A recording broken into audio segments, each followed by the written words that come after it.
And నిన్న మొన్న చూశాను నేను భోగాపురం ఎయిర్పోర్ట్ గురించి సిగ్గు లేకుండా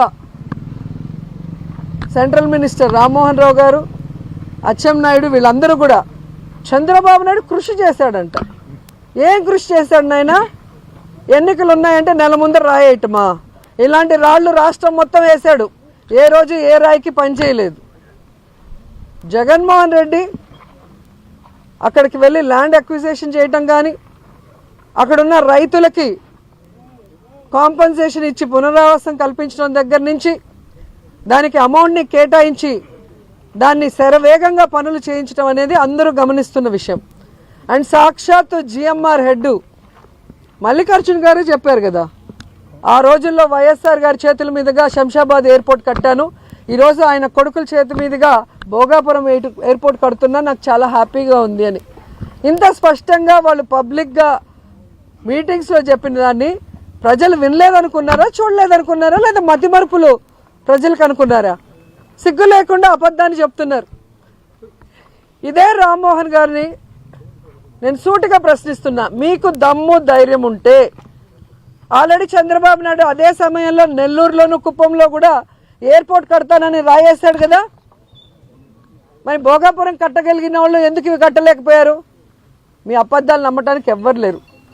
మీరు నిరూపించుకోవాలి అంటే ఈ నెల్లూరులో ఎయిర్పోర్టు, కుప్పంలో ఎయిర్పోర్టు మీ చంద్రబాబు నాయుడు స్టోన్ వేశాడు కదా 2019లో, దాన్ని పూర్తి చేసి చూపించండి.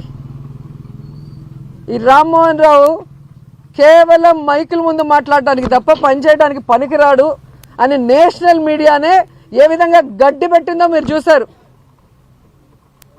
మొత్తం దేశంలోనే మన రాష్ట్ర పరువుని ఈ మంత్రి గారు ఎలా తీశారో అందరూ చూశారు. ఇంకా సిగ్గు లేకుండా ఆయన అబద్ధాలు మాట్లాడుకుంటుంటే ఇలాంటి వాళ్ళని ఏం చేయాలో అర్థం కావట్లేదు.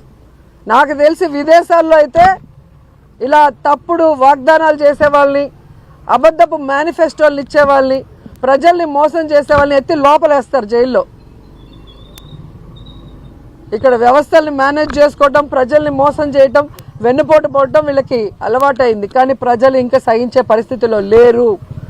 మొన్న ఈ మధ్య మీరు చూశారు కదా, మెడికల్ కాలేజ్ ప్రైవేటీకరణ విషయంలో కానీ, రైతుల విషయంలో కానీ ప్రజలంతా రోడ్డు మీదకి వచ్చి ఈ కూటమి ప్రభుత్వం మీద ఎంత కోపంగా ఉన్నారు, ఎంత ఆవేశంగా ఉన్నారో కళ్ళారో చూశారు. కాబట్టి ఇంకా ఇలాంటి అక్రమ కేసులు పెట్టుకుంటూ మా నాయకుల్ని ఇబ్బంది పెట్టాలి,